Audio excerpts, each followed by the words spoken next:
Welcome back to Emerge from Silence, where we confront stigma, give voice to the struggles that often go unheard, and remind each other that healing is not weakness, it's power. I'm your host, Amber Passenger. Before we begin, this episode is for educational and inspirational purposes only. It's not a substitute for professional care. If you or someone you love is in crisis, please reach out to a licensed mental health provider or call a mental health hotline. First off, a pause I had to take.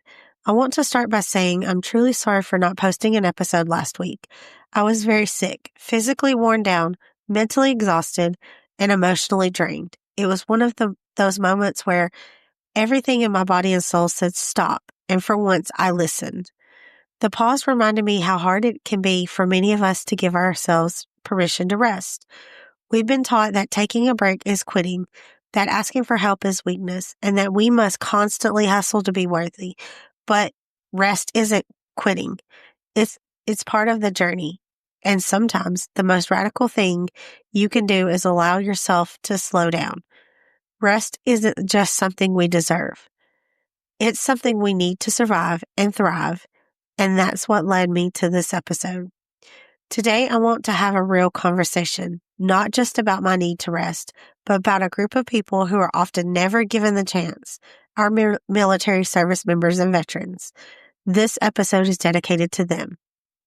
The invisible battles of military life. Our military men and women are the definition of strength. They train to endure, to protect, to lead. They leave their families, their homes, their comforts, all for the services of others. But beneath that armor, there are wounds we cannot see. Let's talk about the mental health crisis in our military community.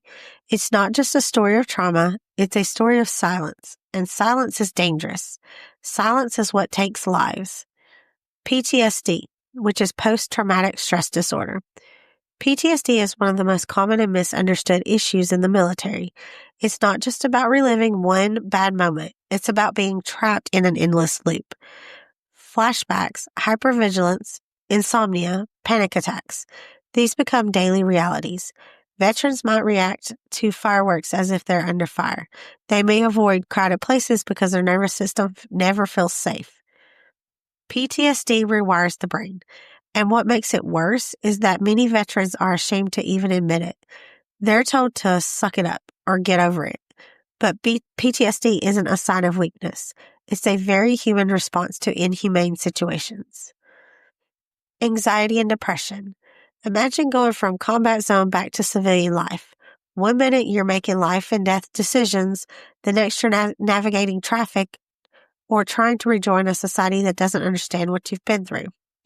The transition is jarring. Many veterans feel lost, disconnected, and invisible.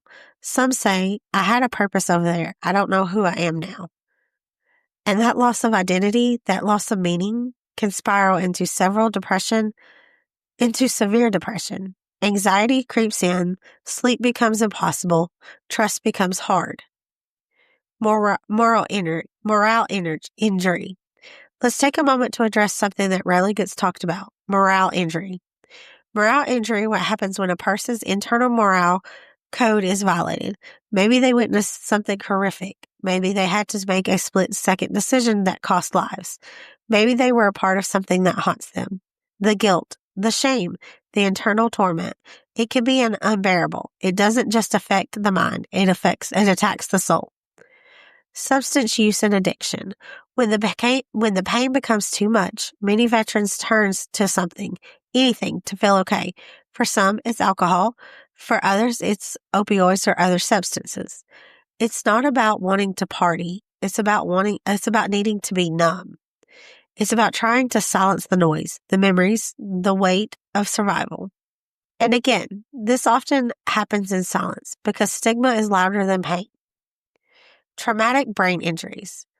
TBIs aren't always visible. They don't always come with a bandage or a sling, but they're life-altering. A blow to the head during combat, training, or a blast can cause long-term cognitive issues. Veterans with TBIs may experience memory loss, poor concentration, emotional instability, and personality changes. It's not just a concussion, it's a brain that has been physically altered. And without support, it can lead to isolation, depression, and self-harm. Military sexual trauma. Let's be brutally honest. Military sexual trauma is a crisis. It affects both men and women. And what's worse is that it's often buried, ignored, or denied. Survivors of MST often suffer in silence. They fear retaliation, disbelief, or being labeled as weak or problematic. The betrayal cuts deep, not only by the person who hurt them, but by the system that failed to protect them. Suicide. We have to say this out loud. An average of 17 veterans die by suicide every single day. That's not a statistic. That's a tragedy. Too many carry their burdens alone. Too many feel they're out of options. Too many think their silence is safer than being judged. This has to stop. And it starts by creating spaces where people can speak without fear, where rest, recovery, and reaching out are normalized, not punished. You don't leave the battlefield when you come home. For many, the war never ends. It just becomes invisible, end quote. What rest really means. Let's circle back to this word, rest. Rest isn't just lying down. It's emotional, it's spiritual, it's mental. It's giving yourself permission to not be okay and to not do anything. We need to change the narrative. Rest isn't selfish. Rest is necessary. You can pour from an empty cup. And for those in uniform who have given everything, rest is earned. Rest might earn taking a mental health day, going to therapy, setting boundaries, saying no without guilt, sitting in silence and simply breathing. For some, rest is finally telling their story. For others, it's reaching out for help. Let me say this clearly. You are allowed to rest. You are allowed to heal. You are allowed to feel. This podcast is a safe space to share truth. And if you've loved someone who served, if you're just now learning about these invisible battles, your voice matters. Let's break the silence together. Share the episode. Send it to veterans you love. Reach out. Ask questions. Listen without judgment. And if you've never heard this before, I believe you. I see you. I honor your pain and your strength. Support the mission. If this episode speaks to you, or if you want to support what we're building here, please consider donating to our GoFundMe. The link is in the show notes. Your donation helps fund more episodes, more outreach, and more resources for those who need it the most.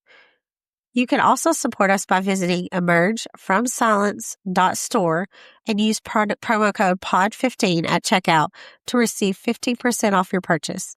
This isn't just a store, it's a movement. Every item supports the mission and carries a message of hope. To every veteran, every active duty member, and every survivor of silence, you matter. You are not alone. You are not weak.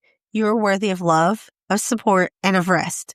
To my listeners, thank you for holding this space with me. Thank you for letting me rest. And thank you for showing up again, ready to listen, to feel, and to emerge from your silence. Until next time, keep emerging, keep resting, and keep rising. One breath, one story, one truth at a time.